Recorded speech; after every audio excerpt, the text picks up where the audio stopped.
السلام علیکم۔ بسم اللہ الرحمن الرحیم۔ حضرت کعب بن مالک رضی اللہ تعالی عنہ کا امتحان۔ غزوہ تبوک میں جہاد کی شرکت سے رہ جانے والے صحابی کی دل دہلا دینے والی سچی داستان۔ حضرت کعب بن مالک رضی اللہ تعالی عنہ کا واقعہ بے انتہا دلچسپ اور رکت آمیز ہے۔ یہ انہوں نے اس وقت خود ہی بیان فرمایا جب بوڑھے اور بینائی سے محروم ہو چکے تھے۔ فرماتے ہیں، میرا واقعہ یہ ہے کہ جس زمانہ میں شرکت تبوک سے پیچھے رہ گیا، اس وقت میں انتہائی خوشحالی میں تھا۔ اس سے پہلے 2 سواریاں میرے پاس کبھی جمع نہیں ہوئی تھیں، اور اس جنگ میں تو 2 سواریاں بھی میں نے خرید رکھی تھیں۔ رسول اللہ صلی اللہ علیہ وآلہ وسلم جب کسی جنگ کا ارادہ فرماتے تو عام طور پر اس خبر کو پھیلنے نہ دیتے۔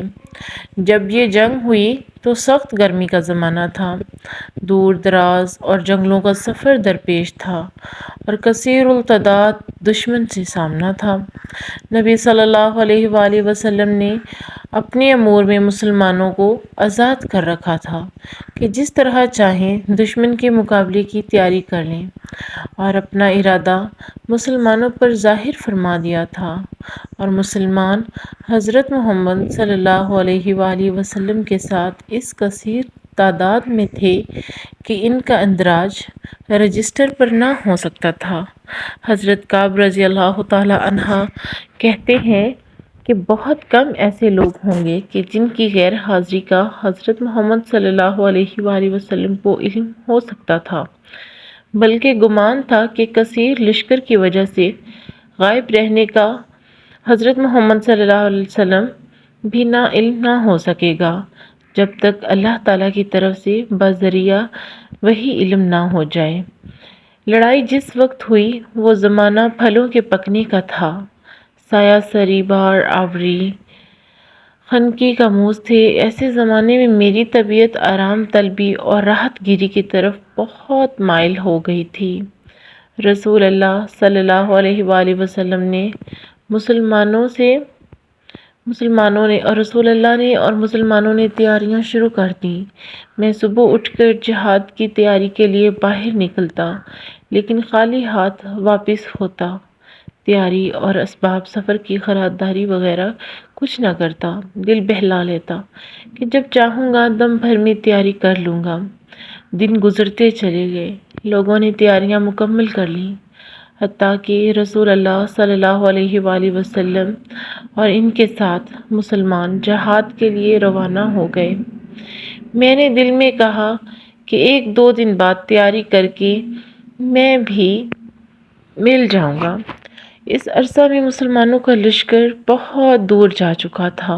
تیاری کے لیے باہر نکلا، لیکن پھر بغیر تیاری کے واپس آ گیا، حتیٰ کہ ہر روز یہی ہوتا رہا۔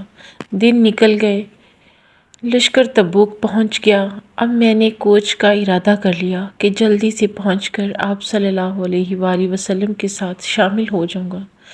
کاش اب بھی کوچ کر جاتا، لیکن آخرکار بھی نہ ہو سکا۔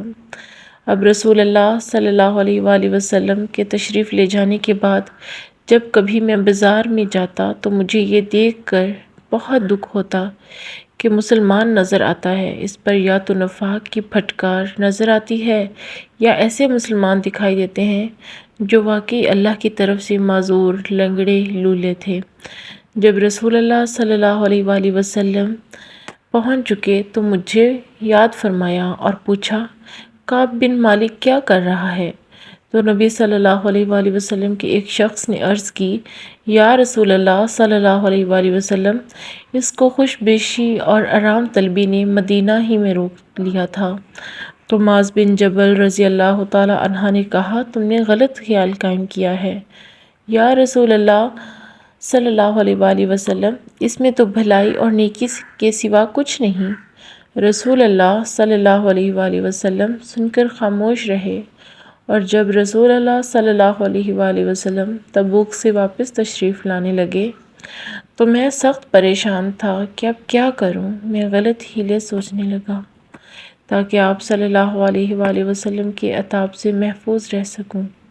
چنانچہ ہر ایک سے رائے لینے لگا اور جب معلوم ہوا کہ آپ صلی اللہ علیہ وآلہ وسلم تشریف لا چکے ہیں تو اب غلط سوچ و بچار سے دستبردار ہو گیا ہوں۔ اب میں نے اچھی طرح معلوم کر لیا کہ میں کسی طرح بھی نہیں بچ سکتا، چنانچہ میں نے سچ سچ کہنے کا ارادہ کر لیا۔ نبی صلی اللہ علیہ وآلہ وسلم جب سفر سے واپس آئے تو سب سے پہلے مسجد گئے، 2 رکعت نماز پڑھی، پھر لوگوں کے ساتھ مجلس کی۔ اب جنگ میں شریک نہ ہونے والے آ کر عذر و معذرت کرنے لگے اور قسمیں کھانے لگے۔ ایسے لوگوں کی تعداد 80 سے کچھ اوپر تھی۔ نبی صلی اللہ علیہ وآلہ وسلم حکم ظاہر ان کی بات قبول کیے جا رہے تھے اور ان کی کوتاہیوں کے لیے طلب و مغفرت کر رہے تھے۔ میری باری آئی، میں نے آ کر سلام عرض کیا۔ آپ صلی اللہ علیہ وآلہ وسلم نے فرمایا، یہاں آؤ۔ میں سامنے جا بیٹھا۔ مجھ سے فرمایا، تم کیوں رکے رہے؟ کیا تم نے تیاری جہاد کے لیے خریداری نہیں کرتی تھی؟ میں نے کہا، یا رسول اللہ صلی اللہ علیہ وآلہ وسلم، اگر میں اس وقت آپ کے سوا کسی اور سے بات کرتا تو صاف صاف بری ہو جاتا، کیونکہ مجھے بحث و تمرار اور معذرت کرنا خوب آتا تھا۔ لیکن اللہ کی قسم، میں جانتا ہوں کہ اس وقت تو جھوٹی بات بنا کر میں آپ کو راضی کر لوں گا، لیکن بہت جلد ہی اللہ آپ کو مجھ سے ناراض کر دے گا، اور اگر میں سچ سچ کہہ دیا تو حسین عاقبت کی مجھے اللہ کی طرف سے امید ہو سکتی ہے۔ یا رسول اللہ صلی اللہ علیہ وآلہ وسلم، اللہ کی قسم میں کوئی معقول عذر نہیں رکھتا تھا، میرے جنگ کا در حقیقت کوئی ہیلا نہیں تھا۔ تو آپ صلی اللہ علیہ وآلہ وسلم نے فرمایا، ہاں یہ تو سچ کہتا ہے، اچھا اب تم چلے جاؤ۔ چنانچہ میں چلا گیا۔ بنی سلمہ کے لوگ بھی میرے ساتھ اٹھے اور ساتھ چلے گئے اور کہنے لگے، اللہ اور انتظار کرو کہ اللہ تمہار قسم ہم نے تمہیں پہلے کوئی ماہ دوسروں لوگوں نے جیسے عذرات پیش کر دیے، تم نے حضور صلی اللہ علیہ وآلہ وسلم کے سامنے کچھ بھی عذر نہیں کیا، ورنہ نبی کریم صلی اللہ علیہ وآلہ وسلم نے دوسروں کے لیے جیسے استغفار کیا تھا، تمہارے لیے بھی حضرت محمد صلی اللہ علیہ وسلم کا یہ استغفار کافی ہوتا۔ غرض کے لوگوں نے اس بات پر اس قدر زور دیا کہ میں ارادہ کر ہی لیا کہ پھر واپس جاؤں گا اور کوئی عذر تراش دوں، لیکن میں نے لوگوں سے دریافت کیا کہ میری طرح کیا کسی اور کی بھی صورتحال ہے؟ کیا ہاں تمہاری طرح کے اور دو آدمی ہیں جنہوں نے سچ سچ کہہ دیا ہے؟ میں نے پوچھا، وہ کون ہیں؟ کیا گیامرہ بن الربیع العامری اور حلال بن امیہ الواقعی؟ کہا گیا، یہ دونوں مرد صالح ہیں، بدر میں شریک تھے۔ اب میرے سامنے ان کا نقش قدم تھا، اسی لیے میں دوبارہ رسول اللہ صلی اللہ علیہ وآلہ وسلم کے پاس نہ گیا۔ اب معلوم ہوا کہ رسول اللہ صلی اللہ علیہ وآلہ وسلم نے ہم تینوں سے سلام کلام کرنے سے لوگوں کو ممانعت کر دی ہے، اور لوگوں نے ہمارا بالکل بائیکاٹ کر دیا ہے، اور ہم ایسے بدل گئے کہ زمین پر رہنا ہمیں بوجھ معلوم ہونے لگا۔ ہم پر اس ترک تعلقات کے 50 دن گزر گئے۔ ان دنوں نے تو منہ چھپا کر خانہ نشینی ہی اختیار کر لی، روتے پیٹتے رہے۔ میں ذرا سخت مزاج تھا، قوت برداشت تھی، جا کر جماعت کے ساتھ برابر نماز پڑھتا تھا، بازاروں میں گھومتا تھا، لیکن مجھ سے کوئی بولتا نہ تھا۔ رسول اللہ صلی اللہ علیہ وآلہ وسلم کے پاس آتا، رسول اللہ صلی اللہ علیہ وآلہ وسلم تشریف فرما رہتے تھے، سلام کرتا اور دیکھتا کہ جواب سلام کے لیے حضرت محمد صلی اللہ علیہ وآلہ وسلم کے ہونٹ ہلتے کہ نہیں، پھر آپ صلی اللہ علیہ وآلہ وسلم کے قریب ہی نماز پڑھ لیتا۔ کھنکیوں سے آپ صلی اللہ علیہ وسلم کو دیکھتا، میں نماز پڑھنے لگتا تو آپ صلی اللہ علیہ وسلم مجھے دیکھتے، میں آپ صلی اللہ علیہ وسلم کی طرف متوجہ ہو جاتا تو نظر پھیر لیتے۔ جب اس بائیکاٹ کی مدت لمبی ہوتی گئی تو میں ابو قتادہ رضی اللہ تعالیٰ عنہ کے باغ کی دیوار پھاند کر ان کے یہاں گیا۔ وہ میرے چچا زاد بھائی تھے، میں انہیں بہت چاہتا تھا۔ سلام کیا، واللہ انہوں نے جواب نہ دیا۔ میں نے کہا، اے ابو قتادہ، ہم ہیں اللہ کی قسم کہ تم نہیں جانتے میں اللہ کو اور رسول اللہ صلی اللہ علیہ وآلہ وسلم کو دوست رکھتا ہوں۔ وہ سن کر خاموش ہو گئے۔ میں نے اللہ کی قسم دے کر بات کی، پھر کچھ نہ بولے۔ میں نے پھر قسم دی، کچھ بھی نہ بولے۔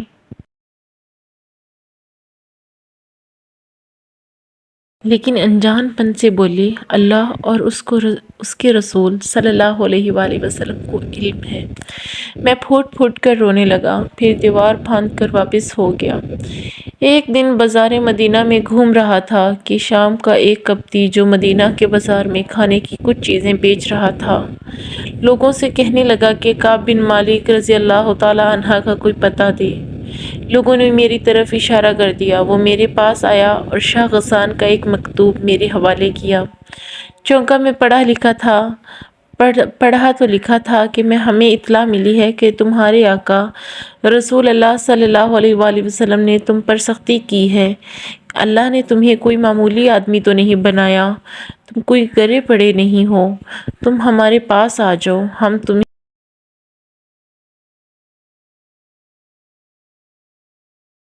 نواز دیں گے۔ میں نے یہ پڑھ کر کہا، میرے اللہ، یہ تو نئی مصیبت آ پڑی ہے۔ میں نے اس مکتوب کو آنکھ میں جھونک دیا، اور جب 50 میں 40 دن گزر گئے تو رسول اللہ صلی اللہ علیہ وآلہ وسلم کا ایک قاصد میرے پاس آیا اور کہا، حضرت محمد صلی اللہ علیہ وآلہ وسلم نے حکم دیا ہے کہ اپنی عورت سے علیحدہ ہو۔ میں نے پوچھا، کیا حکم ہے کہ طلاق دوں؟ کہا، نہیں، صرف الگ رہو، قربت نہ کرنا۔ کہا کہ دوسرے دونوں کے بارے میں بھی یہی حکم ہوا ہے؟ چنانچہ میں نے اپنی عورت سے کہہ دیا کہ میکے چلی جاؤ۔ اللہ کا کوئی حکم پہنچے۔ حلال بن امیہ رضی اللہ کی بیوی نبی کریم صلی اللہ علیہ وآلہ وسلم کے پاس آئی اور عرض کرنے لگی، یا رسول اللہ صلی اللہ علیہ وآلہ وسلم، حلال ایک شیخ ضعیف ہے، اس کی خدمت کے لیے کوئی آدمی نہیں۔ اگر میں ان کی خدمت میں لگی رہوں تو آپ صلی اللہ علیہ وسلم نامنظور تو نہ کریں گے؟ رسول اللہ صلی اللہ علیہ وآلہ وسلم نے فرمایا کہ اچھا، لیکن وہ تم سے قربت نہ کرے۔ کہنے لگی، اس غریب کو تو ہلنا جلنا مشکل ہو گیا ہے۔ آپ صلی اللہ علیہ وآلہ وسلم کی ناراضگی کے دن سے آج تک لگاتار روتا رہتا ہے۔ میرے گھر والوں میں سے ایک نے کہا، تم بھی رسول اللہ صلی اللہ علیہ وآلہ وسلم سے اپنی بیوی سے خدمت لینے کی اجازت حاصل کر لو، جیسا کہ حلال کو اجازت مل گئی ہے۔ میں نے کہا، اللہ کی قسم، اس بات کی حضرت محمد صلی اللہ علیہ وآلہ وسلم سے درخواست نہ کروں گا۔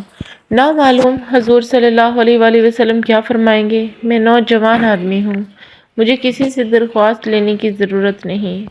اب ہم نے مزید 10 دن گزارے اور لوگوں کے قطع تعلق کو 50 دن گزر گئے۔ 50ویں دن کی صبح اپنے گھر کی چھت پر صبح کی نماز پڑھ کر میں اس حال میں بیٹھا ہوا تھا جیسا کہ اللہ تعالیٰ نے اپنی کلام مجید میں فرمایا ہے، یعنی میری جان مجھ پر بھاری معلوم ہو رہی تھی، یہ وسیع دنیا مجھے تنگ محسوس ہو رہی تھی کہ صلہ پہاڑی پر سے ایک پکارنے والے کی آواز میرے کان میں پڑی کہ وہ بلند آواز میں چیخ رہا تھا کہ اے کعب بن مالک، خوش ہو جاؤ۔ یہ سنتے ہی میں سجدے میں گر پڑا اور سمجھ گیا کہ اللہ نے میری توبہ قبول کر لی۔ مصیبت کا زمانہ گزر گیا۔ صبح کی نماز پڑھنے کے بعد رسول اللہ صلی اللہ علیہ وآلہ وسلم نے اطلاع سنا دی کہ اللہ تعالیٰ نے ان تینوں کی توبہ قبول کر لی ہے۔ لوگ ہمیں خوشخبری دینے کے لیے دوڑے۔ ان دونوں کے پاس بھی گئے اور میرے پاس بھی۔ ایک سوار تیز گھوڑا دوڑاتا ہوا آیا، لیکن پہاڑی پر چڑھ کر آواز دینے والا زیادہ کامیاب رہا کہ جلد تر مجھے خوب مل گئی۔ رفتار کی آواز سے کیونکہ گھوڑے کی رفتار سے آواز کی رفتار تیز تر ہوتی ہے۔ چنانچہ جب وہ شخص مجھ سے ملا جس کی آواز میں نے سنی تھی تو اس خوشخبری دینے کے سلے میں اپنے کپڑے اتار کر میں نے اسے پہنا دیے۔ واللہ میرے پاس اس وقت دوسرا جوڑا نہیں تھا۔ میں نے اپنے لیے مستعار تیار شدہ کپڑے لے کر پہن لیے۔ میں رسول اللہ صلی اللہ علیہ وآلہ وسلم کے پاس جانے کے ارادے سے نکلا۔ لوگ مجھے راہ میں جوک در جوک ملتے اور مبارکباد دیتے۔ میں مسجد میں داخل ہوا تو نبی کریم صلی اللہ علیہ وآلہ وسلم لوگوں کے درمیان بیٹھے ہوئے تھے۔ مجھے دیکھتے ہی طلحہ بن عبید دوڑ پڑے، مجھ سے مصافحہ کر کے مبارکباد دی۔ مہاجرین میں سے کسی نے ان کے سوا یہ اقدام نہیں کیا۔ کعب رضی اللہ تعالیٰ عنہ نے طلحہ رضی اللہ تعالیٰ عنہ کے اس خلوص کو بھی کبھی فراموش نہیں کیا۔ میں نے آ کر رسول اللہ صلی اللہ علیہ وآلہ وسلم کو سلام کیا۔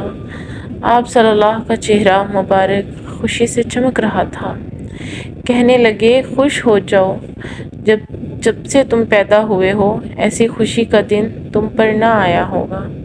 میں نے پوچھا، یا رسول اللہ صلی اللہ علیہ وآلہ وسلم، یہ بشارت آپ صلی اللہ علیہ وسلم کی طرف سے یا اللہ کی طرف سے؟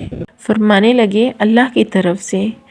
نبی کریم صلی اللہ علیہ وآلہ وسلم خوش ہو جاتے تو آپ صلی اللہ علیہ وآلہ وسلم کا چہرہ مبارک چمک اٹھتا تھا، گویا چاند کا ٹکڑا ہے، اور آپ صلی اللہ علیہ وآلہ وسلم کی خوشنودی آپ کے چہرے مبارک ہی سے ظاہر ہو جاتی۔